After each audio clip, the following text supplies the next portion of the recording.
To this special live episode of the Thrivewell Journey. I'm your host, Michael Burt, and today we're diving into a conversation that most people avoid but absolutely need to have. It's called Turning Hard Talks into Lasting Legacies. Now, this is not just a podcast, it's a space for transformation, for purpose, and for real human connection. And so I'm really honored to share this space today with someone who I've gotten to know over the last few months, 5 months, 6 months. But from the moment we met, I knew she was the real deal, not just a powerhouse in the financial world, but a woman of integrity, vision, and heart. Estella Valdovinos is a top tier entrepreneur, a leader of over 190 licensed financial agents across North America, and a fierce advocate for purpose driven living. She's the national vice president at Global Financial Impact and someone whose life and work embodies what it means to really build legacy, spirituality, emotionally, financially, and relationally. So whether you're a parent, a partner, entrepreneur, or someone trying to make sense of money and meaning in your life, today's conversation is for you. So I just really want to get into it.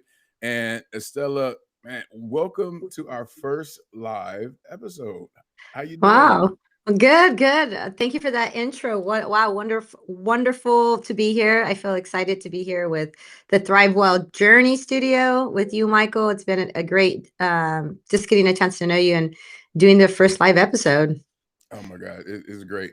So let me look here and let me see if we got something going on here.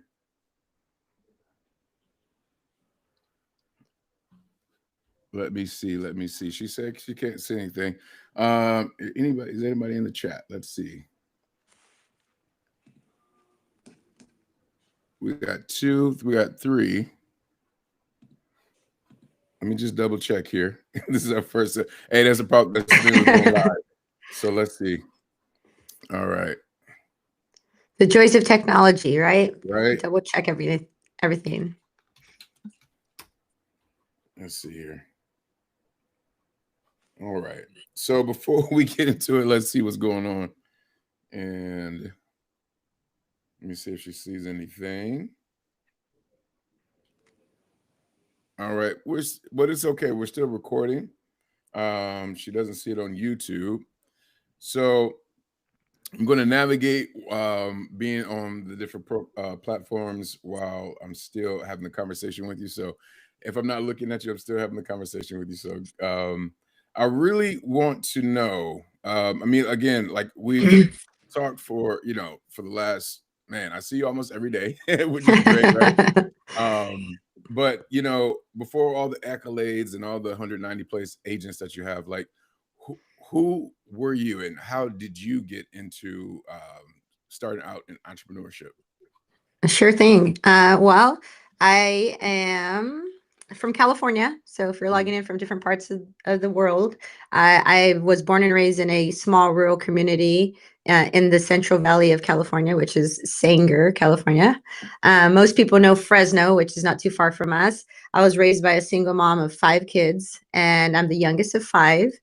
Played sports most of my life. I share this simply because it transitions over into the world of entrepreneurship. All the things that I learned as an athlete growing up and a competitive athlete has transitioned into my business and entrepreneurship space. Prior to that, I did marketing. I did business marketing for about 10 years. I was a media buyer for a local retailer motorcycle dealership in Fresno, and I started my journey there. Went into radio. I was a promotions director there, and kind of just fall into the space of entrepreneurship and the world of entrepreneurship. I had just gotten my license when it comes to property and casualty. I was thinking about going back to school. I was at a crossroads in my life when I was introduced to the financial services industry. And when I came in, I knew nothing about really money. Just my background of being raised by a single mom of 5 kids, money was not a conversation we talked about. It was more like go to school, get a degree, go work for someone. And when I was introduced to the financial services industry, I was enthralled with the idea of being able to learn about money and learn what the wealthy do with their money. And so I started my journey there. I then became licensed through the state of California to be able to practice in this industry, and slowly transitioned from the world of corporate America into the world of entrepreneurship. And so that's the journey. That's how I started in this world of entrepreneurship. But, I do, give a lot of credit to my mom of the things that I learned growing up, perseverance, being able to start something you finish, putting yourself in positions where you're growing and learning was really important. I think that was really pivotal to my start of entrepreneurship. And that's, first of all, that's exciting, right? So it was just like an innate feeling for you to move into that space? Not at all. No, not at all. Not at all. It was not innate at all. What was innate was the leadership, playing sports. In my corporate role, I was always in a leadership or management position. That was innate, but entrepreneurship in itself was not innate. Being raised, or the way we're going to get out of the situation that we're in, the economic situation, was going to school and really working for corporate America. So I feel, whether we know it or not, we are slowly given the idea and the beliefs that the way you're going to go about life is working for someone, not entrepreneurship. So it was definitely not innate as far as that piece. But there were certain elements to my life that allowed me to even trek on the journey of entrepreneurship. Yeah. So, I mean, in our spaces, and I'm going to just talk about, people of color, right? Yeah.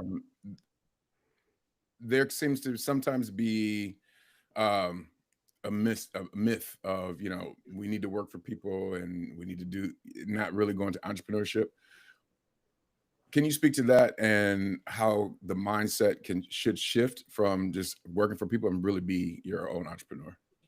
Oh, I mean, it's so critical. Like I said, since we're little, I mean, whether it doesn't matter, what environment we grow up in, since we're very little, and understanding the fact of going to school and everything we do from when we're 5 years old, they tell us when to show up to work or when to show up to school, when do we get a break, when's lunchtime, when do we get out, and then our life starts there. And so whether we know it, these belief systems are imparted in us, and unless we come from someone who's entrepreneurship or business ownership, do we see that. But many people, myself included, it's the only way out is go to school and go work for someone, whether they're directly telling us that or indirectly telling us that. We believe that's the idea.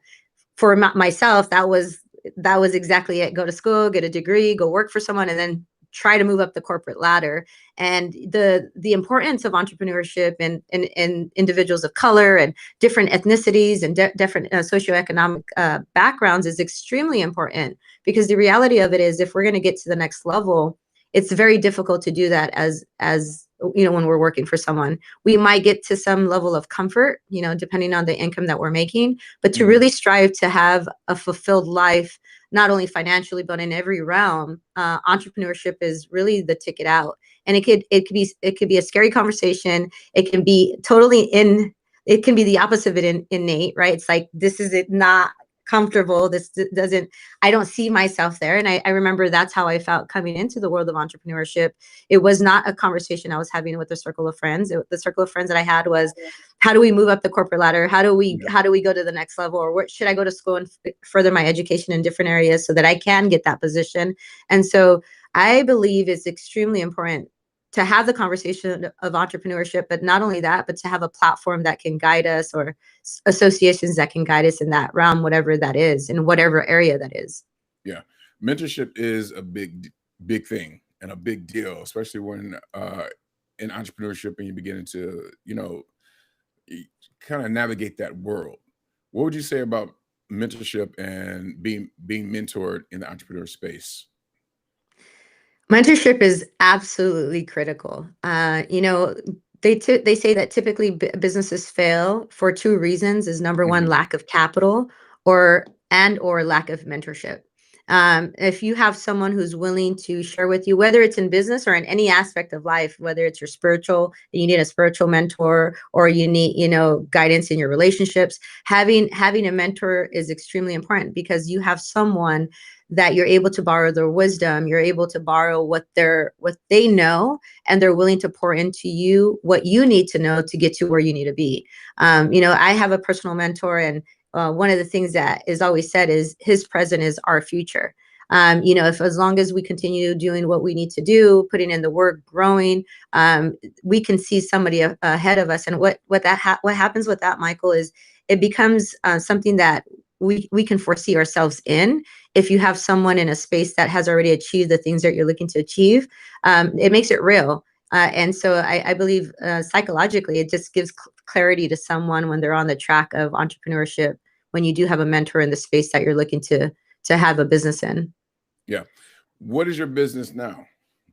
My business is I'm an agency owner in financial services. So we teach about money, wealth management, how to properly protect a family, estate planning. We're able to help businesses. So all in the world of financial literacy. Yeah. And there's with complete, transparency, I'm in my own business, but you are my mentor. That's right. I have to say that when I said in the intro, you are real, you are authentic. And when I got to meet you, when you and Bianca came here to Atlanta, I'm the kind of person that kind of sits back and I'm just, I'll mingle in, but I'm always looking and making sure that, the people that I'm surrounded with are really like who they say they are. And I got to say, man, like you, first of all, you brought me in and you're really cool. And just it was like we knew each other for like a long time. So for that, I was appreciative. And after that night, that whole day being with you all, I was like, okay, this is cool. This is really good to really get the relationship in person as I was getting on Zoom. So your mentorship is wonderful and it's powerful. And just to let you know and give you your accolade right here. Thank you so much, Michael. I appreciate that. You're good. And so you were talking about we're basically, the topic of this show is really talking about the hard talks. And the hard talks is, death, life after death, and those kind of conversations, which Right. includes your business. And people avoid those difficult conversations, especially about money, death, influence, and all inheritance and all that good stuff. Why do you think people avoid the money talk even with their own families? That's a great question. I think that people avoid the money talk. Number one is because we lack understanding, and when we lack understanding, it's a difficult conversation regardless. So we either push away from the conversation or we avoid the conversation in its totality. But it's so important to have the conversation, as we're going to discuss, I'm sure, that why should we have the conversation about, properly protecting our families, properly planning for the future. But for me, in my case, the conversation about money was never there. My mom comes from another country. And when you come from another country and you come to a new country, you don't speak the language. The conversation about money is, like, I believe, just looking back and kind of dissecting that, it was survival. You're surviving, you're coming here, unless we come from, that wealth or economic standing, then the conversation's a little different. And so when I started to grow up and to be an adult and having conversations about money, even as an adult, as a young adult, I felt like money was not a conversation I wanted to have. In our corporate world, I've been in this industry for 12 years, and we talk about money and cash flow and proper protection. I mean, this is what we do, right? But in our corporate world, we're not talking about our income, what someone's making. It's kind of taboo conversation of what we're doing, what are we doing to invest, what are we doing to save money, do we have emergency funds, do we have proper protection? It's a very rare conversation, and so what I see is that just people just walk away from it because they don't know where to even get started. Or, sometimes it's shame. Like maybe they don't feel like they have their own finances in order. And So, I mean, there's so many different elements to that. It's like there are a lot of myths as well, right? Um, why do we keep these myths going about, um, the money conversation? Why do you think? For me, in my personal experience, is I didn't know better. Everything around our whole life is our own belief systems, and we got to understand, Michael, that our belief systems have been imprinted on us, put in us as children. They're not our own beliefs, and we grew up believing that those are beliefs. So when we navigate the conversation of money or lack of money, we continue them because we don't know any better. Like for myself, to be honest, I knew I had a 401k through my corporate job. I mean, this is like so transparent. Like I knew I had a 401k, but I didn't really know that I had to plan for the future. Not Mhm. until my mom retired at the age of 62, and after being retired for a few months, she went back to work. That's at in my early age of 30. I was learning about all of that, and I realized retirement is really something that lies on my shoulders, and what am I doing to do that? But all of it until I was in my early 30s, I had never really had a conversation about really truly planning for my future. So it's not that we want to carry the myths forward. I just don't think we're really having, or don't even know where to have these kind of conversations to even Mm. talk about, to dispel that myth. Not Yeah. until like for me, I was introduced to financial services, then I started a different whole world was open to me as far as what I was doing personally, what I was doing for my retirement, what I wasn't doing, what I could be doing. And so I think we carry these myths because we don't know where to get the information, or who to trust sometimes with information.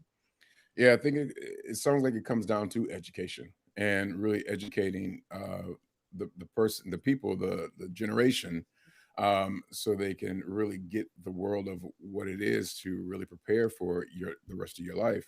And it also has to do with emotional intelligence. How do you help with the emotional intelligence of people, as you mentioned before? Like, how do you help with that With the emotion intelligence when it comes to money, or in general? in general? In general, emotional intelligence is, again, should be taught. You know, not many people have understand. Some people have amazing emotional intelligence, but they don't realize that there's a level that we should carry ourselves on. Being a mentor in financial services, being a mentor in business, I always tell my team or anybody that I'm mentoring that we can't get too high on the high and too low on the low. We have to be able to navigate in this space. And again, that's either things that we see our parents do. If we saw our parents, go wild, and that's carried over, or if we're in a relationship and one person's very calm and the other one is not. I mean, emotional intelligence is pivotal to not only entrepreneurship, but just everyday general and like public scenarios. We're seeing a lot of things happening around the world politically and things, and we see that there's a lack of emotional intelligence on so many different levels, where people are taking things to the next level. But Yeah. emotional intelligence is something that needs to be taught. And like I said, some people have a great emotional intelligence, and some people don't even acknowledge that there needs to be a level of emotional intelligence. Yeah. But Yeah. as an entrepreneur, Michael, emotional intelligence is extremely important. When I'm mentoring individuals, I see that sometimes their business is up and down, and it's not that their business is up and down; it's because they are up and down, and the business is a reflection of their emotional level states. If they're high, and my role is to, when someone's high, is to bring them to that even space, not to bring them down, but bring them to that level space. And when they're low, how to bring them back up and go into that space. And it takes some time because it's a behavior that's learned, and so it takes some time to navigate. How do I get low how do I get back to that space when I'm low? How do I get back to that space when I'm high? So emotional intelligence is super important. And again, it should be a curriculum in school. I think so. I agree. I agree. You talk about that, and I've been in meetings with you, and you have such a strong presence when you are speaking. And have you had to lead or navigate hard conversations that really supported someone? And if you had those conversations, what was it like? Wow, Michael, you're getting in depth here. Definitely have had those conversations. Early on, and as I was learning what it meant to mentor someone, um, the conversations, probably weren't at the best of my ability, because we're constantly learning our capacity. But what I've learned to do early on in our mentorship session is let someone know that there's not going to always be great conversations. There's not always going to be the perfect conversation. But my role as a mentor or a coach when I'm navigating that is to coach someone through that process. And it's important to have a relationship, because really the reality is, it just because I have a position doesn't mean I'm someone's mentor.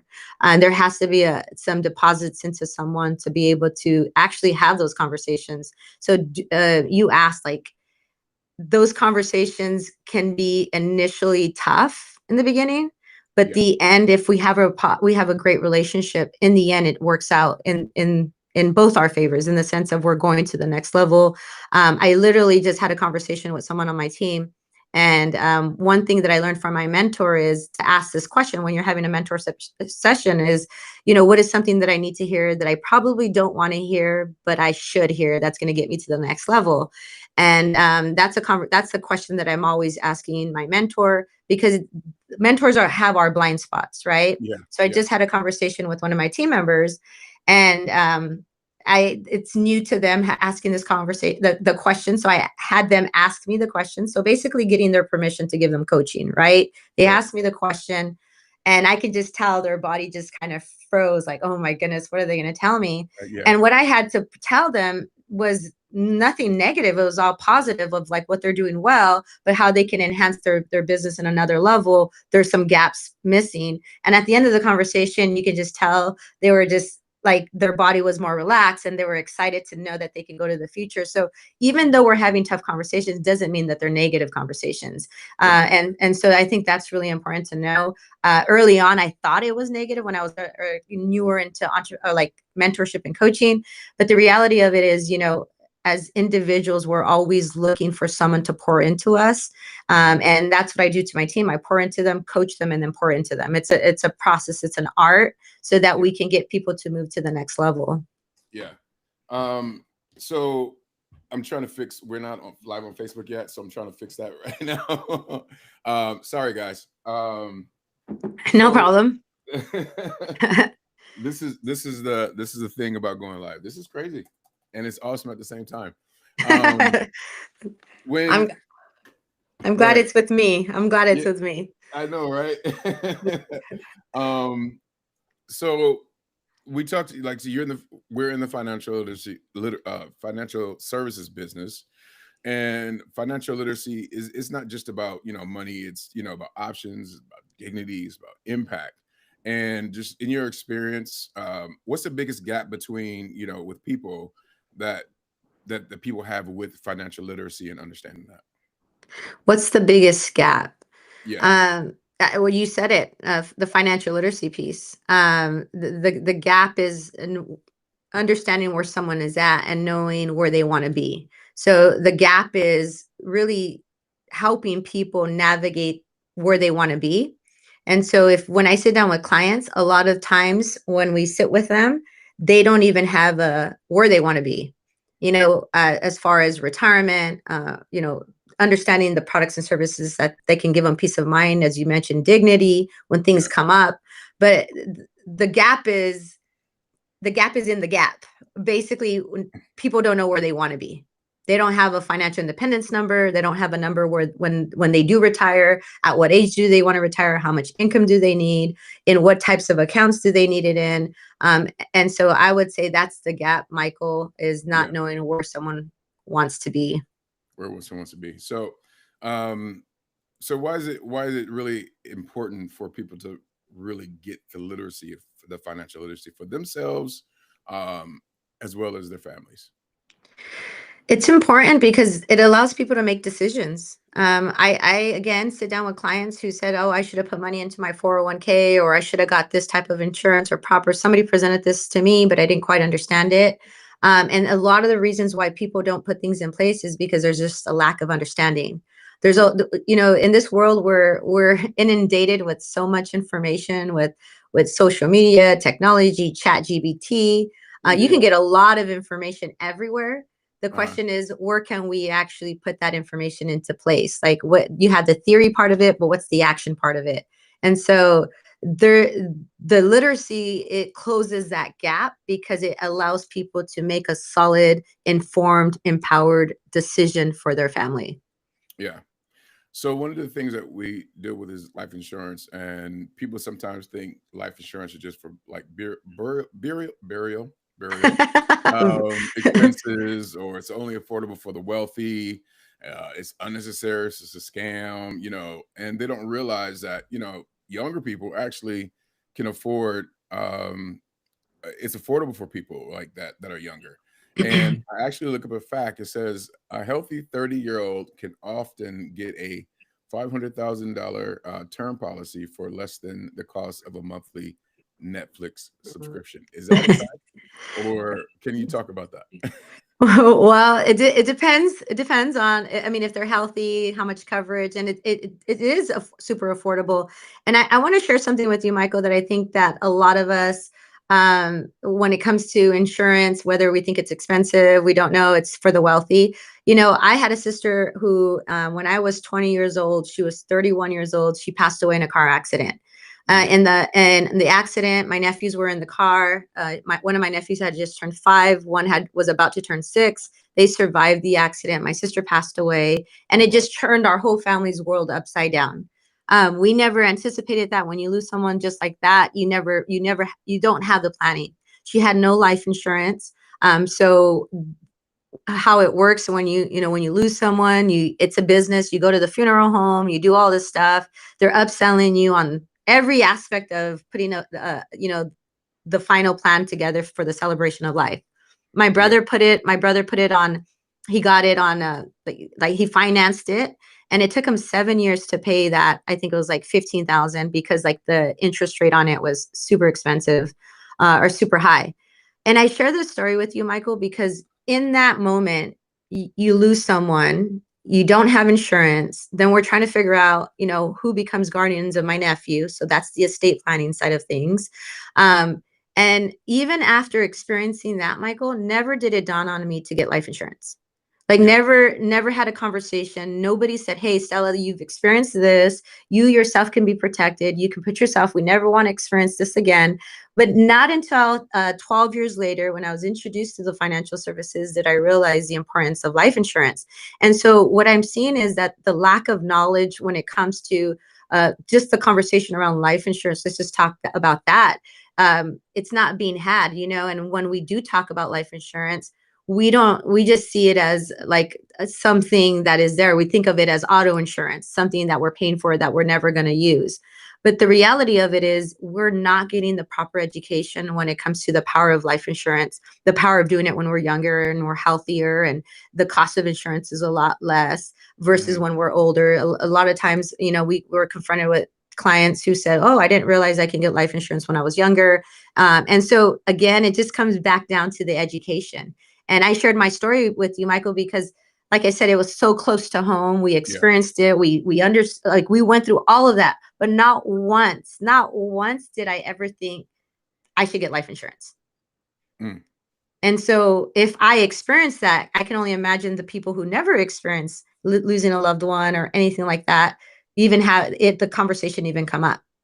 And so being in this industry for over a decade, sitting down with clients, it's the same thing. Nobody's ever had them a conversation about it. It's the idea, it's far-fetched. They think it is a scam. They don't have an understanding. We go through an education process where we talk about the different types of products. Not every life insurance is the same. So when we give clients that information, they feel very empowered to make those decisions. And that's why as a company, we have a crusade of education, financial literacy, sharing that. And when I came into this industry, that's why it was for me, it just fell right in line. I had already experienced that. If I can help families, if I can touch families, if I can empower them with being properly educated and properly protected, then I wanted to be able to do that in my sister's name and in my family's name to say, hey, not one family has to go through a tragedy and not be properly protected.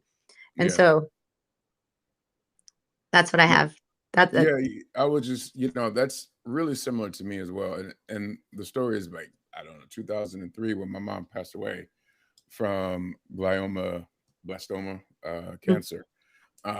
Like she had nothing in place, Yeah.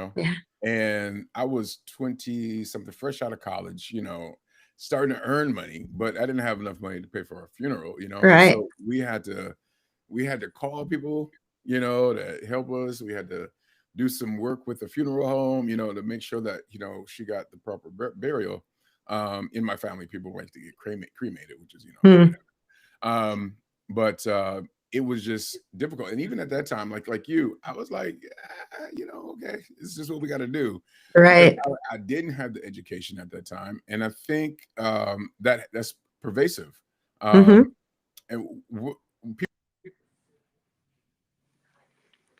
I can't hear your sound, Michael.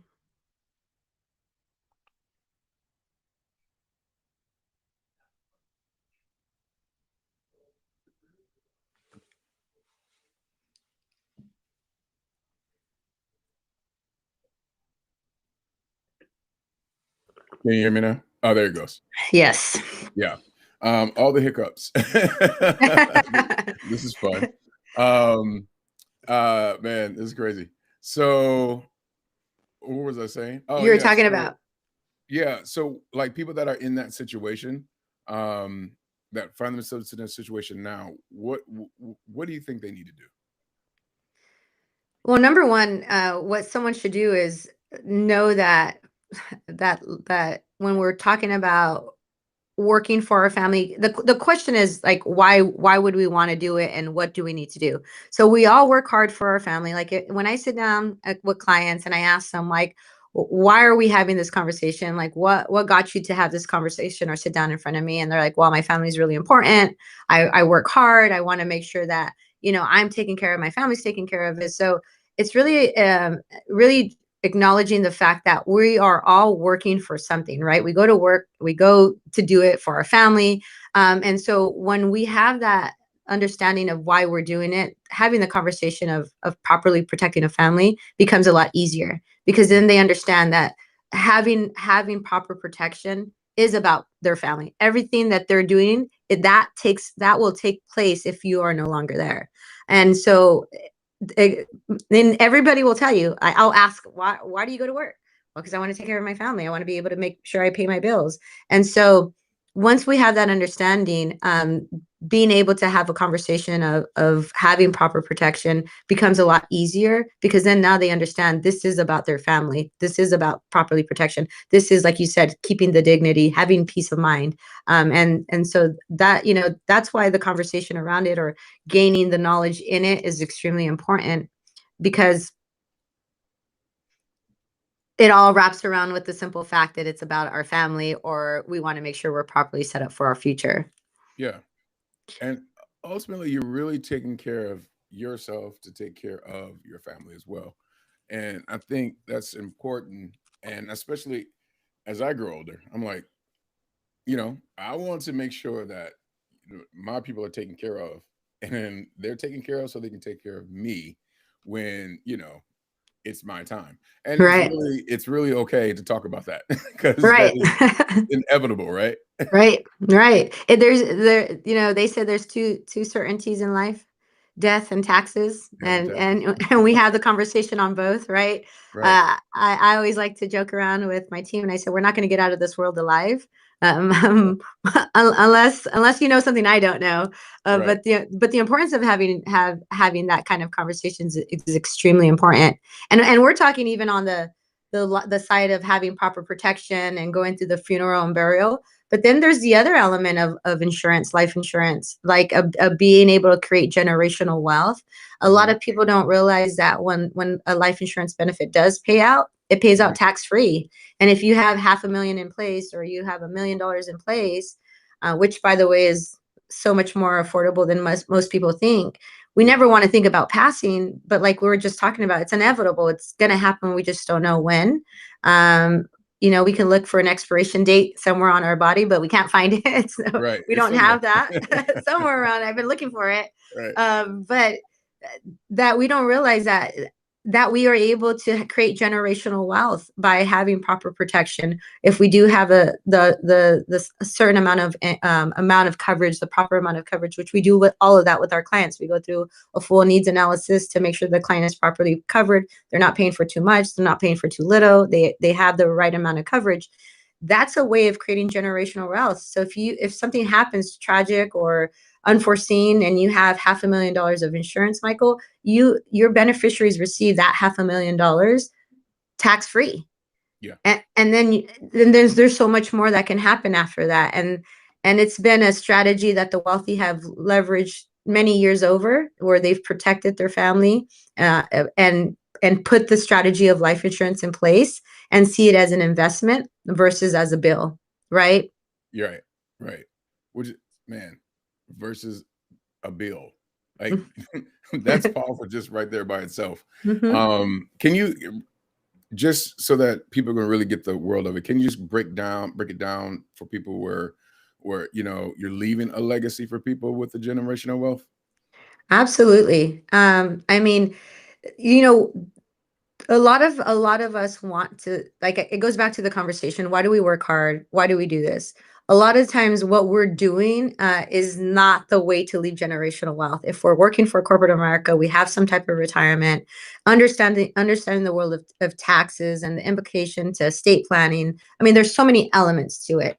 But generational wealth is a decision we choose to make, right? If we really want to make it, and it starts in our mind. So, and then it goes back to what you said, what's the gap?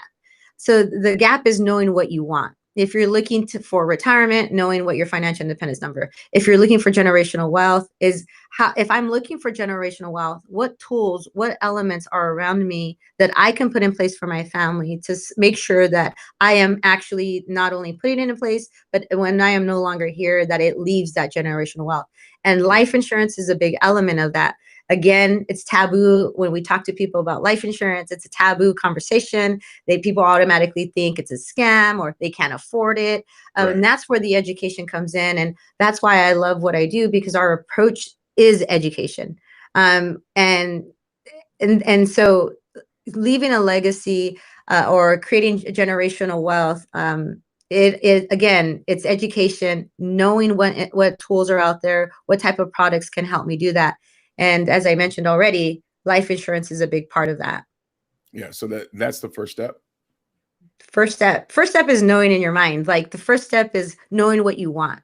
And when we have conversations, it's bringing that out in people. People say, well, I want to make sure my family's taken care of.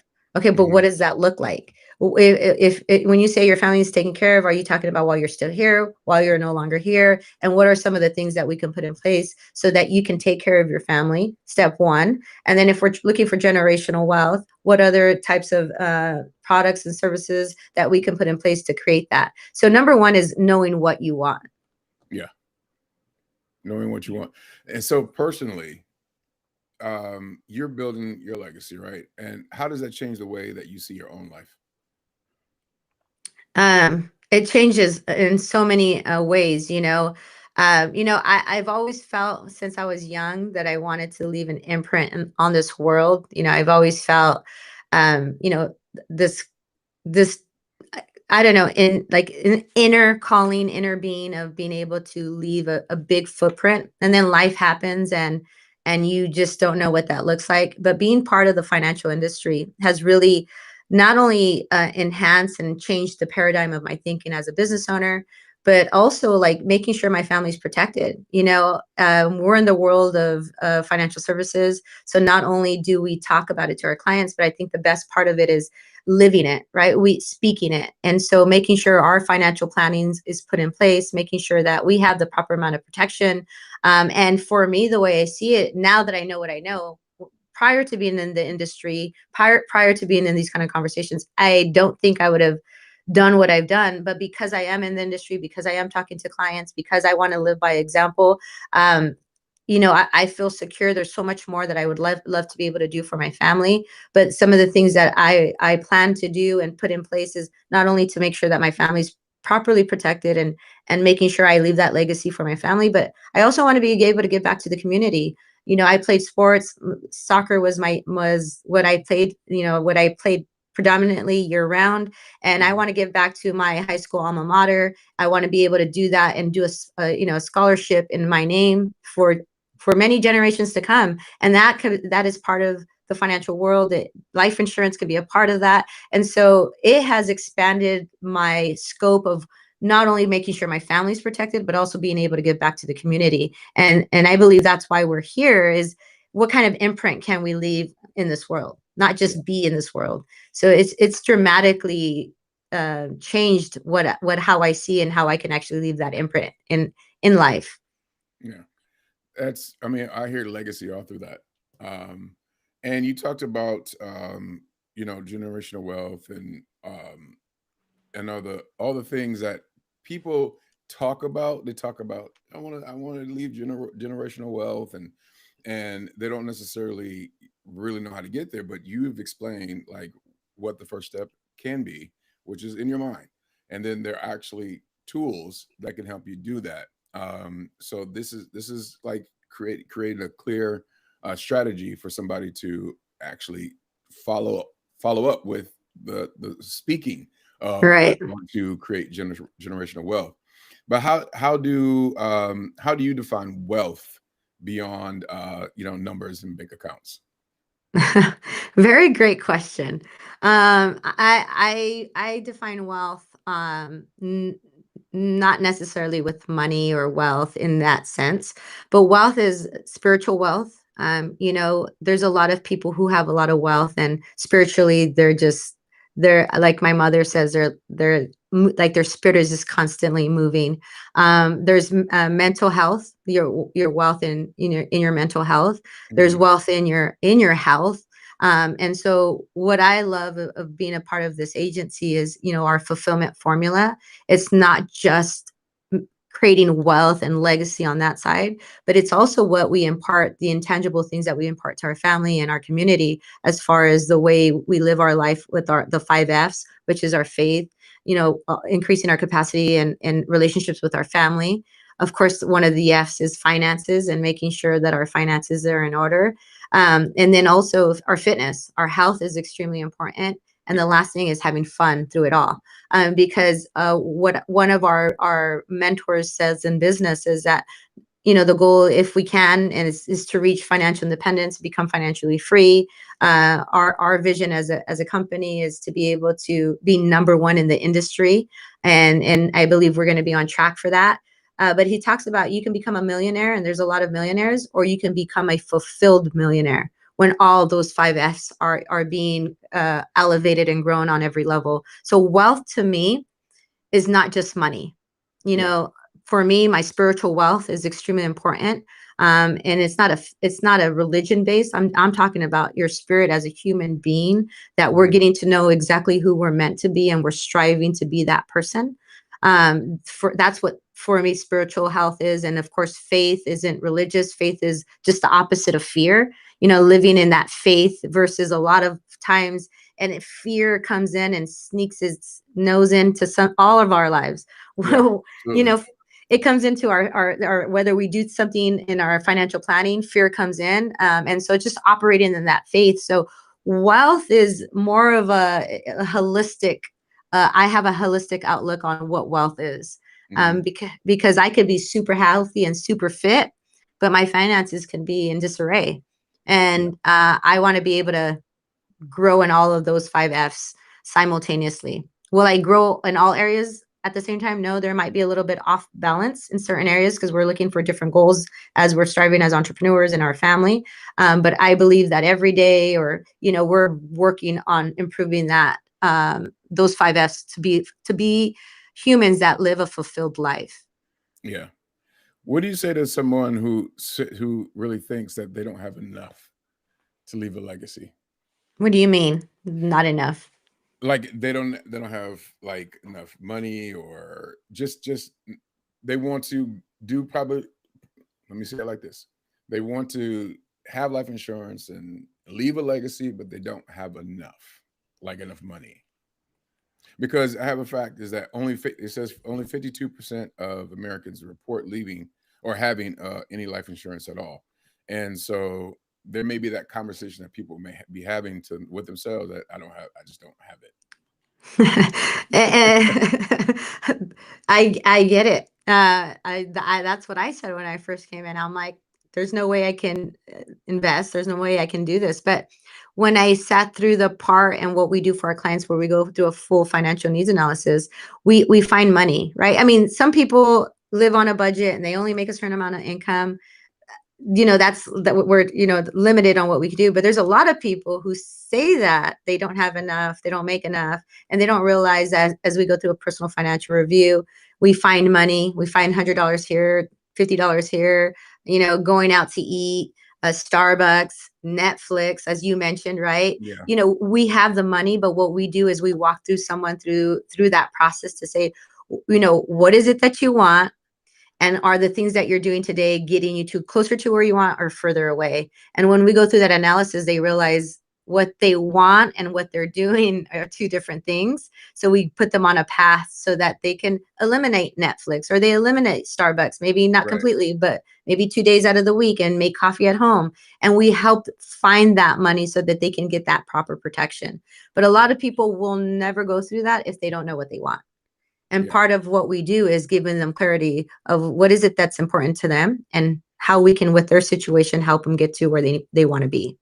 And then on the flip side, Michael, we have an opportunity here in what we do as an agency. On the flip side, maybe we do have someone who's limited. They follow a budget, but they only get a certain amount of cash flow. So the only solution is to increase their cash flow. And so we actually as an agency are, looking for qualified individuals that can partner with us. And that's how I started. I started part-time. I got licensed. I made some extra money as I was learning the new industry. I wasn't at a place where I wanted to leave my job because that was security for me. But when I realized a lot of different things as far as entrepreneurship and business ownership, I was able to make the move. And I have a lot of agents on my team who do this part-time so that they can make an extra $1,000 or an extra $2,000 to pay for their children's daycare, or to put their kids in private school, or for them to actually take a vacation. So there's two answers to that. We can help find money. And if not, then we can offer the opportunity, if it's the right person, where they can be partnered with us and learn a new industry, help more people, and make some additional income. And you have, like right now, you have over, my reporting says, you have over 190 agents in your agency. Correct. 190. Yeah, 90. Well, it says 190 plus. About 190. We're about there. Yeah. And so I can attest to that, because you just the way that you level up people's just mindset and just the way of being in the meetings is when you leave, it's like, let's make something happen. And just from who you're being for myself, and I'm sure for other people, it has been a true game changer. And then I can see that, showing up in areas of my life. And so what's your inspiration to people that want to partner up with you and make a difference in their life? What's my inspiration? Or how do you inspire people that want to make a change in their life to work with you? So that's another great question. How do I inspire people is, well, one, what I've been gifted through the gift of entrepreneurship, or the journey of entrepreneurship, is really getting to know myself. And, they say, people operate in different levels of vibrational levels and frequency levels. And they say that the highest level of vibration that we can vibrate on, or the highest frequency, is genuineness. And so, the gift that I've been gifted on this journey of entrepreneurship is really getting to know who I am and who I'm meant to be. And the more I search for that, the more that I work towards that, I realize that's an inspiration for other people. I don't come from wealth. I don't come from, my whole background story is not the perfect story, and you see me and doing what I do here in financial services, owning a business and being able to grow our agency to close to 200 licensed agents. That comes with constantly evolving and growing. And so I truly am a big believer in that. If I am genuine and I'm constantly working, I have the moral authority to inspire that in people, not by my words, but really by my actions. And I hold that to a regard, not necessarily to inspire other people. It's transitioned into inspiring other people, but I just hold it to, am I living up to my best? Am I constantly stepping into the best version of myself? And it keeps me accountable. And because of that, I have a team of people that it keeps me leveling up and accountability, where essentially I see that there's a level of inspiration. It's very, I know that I impact my team, but it's very rare when I get something, what you just said back to me, when you leave a meeting, you feel a certain way. It's interesting to hear that, and I'm just happy to hear that that's how I leave people. One of my affirmations is I leave people feeling better than when I first started talking to them. No matter what, that I pour into someone, I'm doing that. And if I'm not working on myself, I can't do that. So it's one and the same. If I'm not working at that capacity, I'll never have the ability to leave someone better off than when I first started talking to them. And so that's my inspiration. Since I was like, it goes back to being a little girl and thinking to myself that I'm on this earth to do something special. And all these years, it's been navigating to what that means. And now that I'm in this position, I really truly believe I found my purpose, why I'm here. My intention is to really impact people. The money is secondary. The money's not as important as it was in the beginning, because in the beginning I was trying to pay bills and do certain things. Like everybody, right? So in the beginning, the money was important. Yeah. But now that I've been in this industry for 10 years, it's really, how can I inspire someone? How can I get someone to think different? How can I get people to cross that bridge of corporate America employee to the world of entrepreneurship? Because the world of entrepreneurship is a journey of you're chasing, you're finding the best version of yourself. It's the best personal development program. And the more we personally develop, the more income we're going to make. So the income is a byproduct of who I'm becoming and the people I serve. And so I know the money will come. It's now not even as it was important in the beginning of my journey of entrepreneurship. And so that's where the inspiration comes, is how can I leave someone better off than when I first started talking to them or being in their life? Yeah. Well, this is if this conversation is evidence of who you are, then we get to see the greatness in you in your everyday life, just in this 1 hour that we spent together. And we talked about life insurance. We talked about generational wealth. I don't know why I can't say generational. You got it. Generational wealth. And I do want to offer people that are really interested in really making a shift in their life, or just have a conversation and learn about what we just talked about. I'm just going to put a link up here on the. Can you see it? Okay. Put a link right there on the screen, and I'll also have it in the description if you're interested in really learning more about insurance, or even if you want to look at partnering with Estella and really making a shift, a change, and just making your life go to the next level in the way that you see. Before we go, and I know you probably said this with all of everything that you talked about. What is the thing that motivates you most, and what's the last thing on this podcast that you want to share with people from your heart? Okay. Well, first of all, before I answer that, I want to thank you for having me on this call and for it to be your first live. So I appreciate the invitation to be on your podcast. It's been a wonderful conversation thus far. But the question is, what motivates me, and what do I want to share from my heart? Mm-hmm. Yes. So what motivates me is that I know that I am not the best version of myself. And so what motivates me is, what can I do today to get me closer to that person I'm meant to be. When I was born, I was made in his image, and then life happens and different beliefs were poured upon me, life situations that obviously I didn't have control over.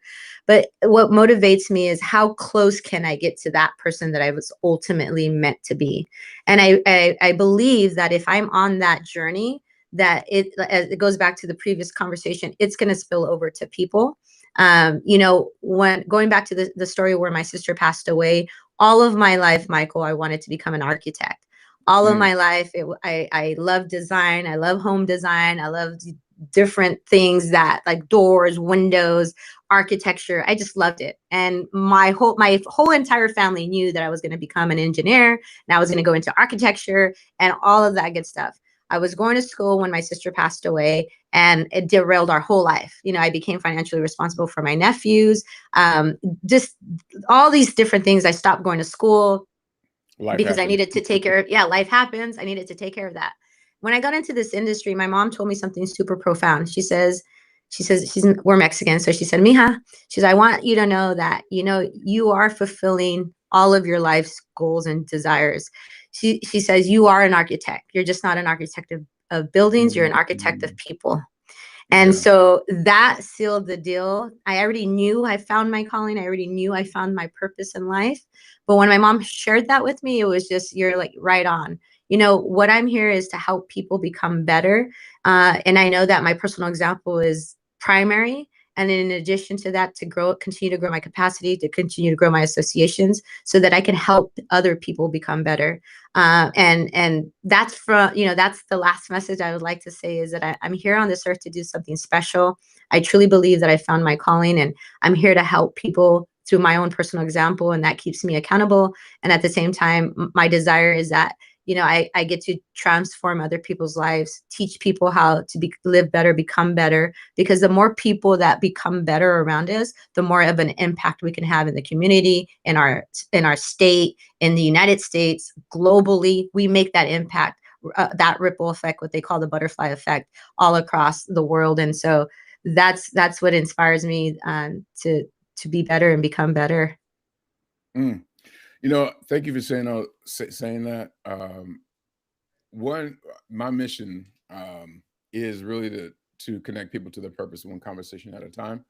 And you truly are a reflection of the people that you're around. And there's no happenstance that I cross your path, you cross my path, and I'm in your atmosphere, so that I can always continue to realize what that is for me. And since you are the architect of the business that I'm in, that I will, that's how that we relate in that world. And so I really thank you for being who you are, and really helping families and people to really leave a legacy, take care of themselves, take care of their families, and release the stress and not live it a bill. As a bill. And Right. I just thank you. And I appreciate your time, being a yes to the podcast, and just being on the Thrivewell Journey podcast. And as we always say, let's make thriving our new normal. And before I go, as you're looking at the recording, look, this is our first live. Things happen, and I don't apologize about it. Okay, so the next live, it'll be a little better. And I just thank you for sticking around this long. Again, thank you, Estella, and I'll see you soon. And yes. we'll see you soon as well. All right. Take care, and let's make thriving our new normal. Awesome. I love it. Thank you, Michael, for having me on. You guys.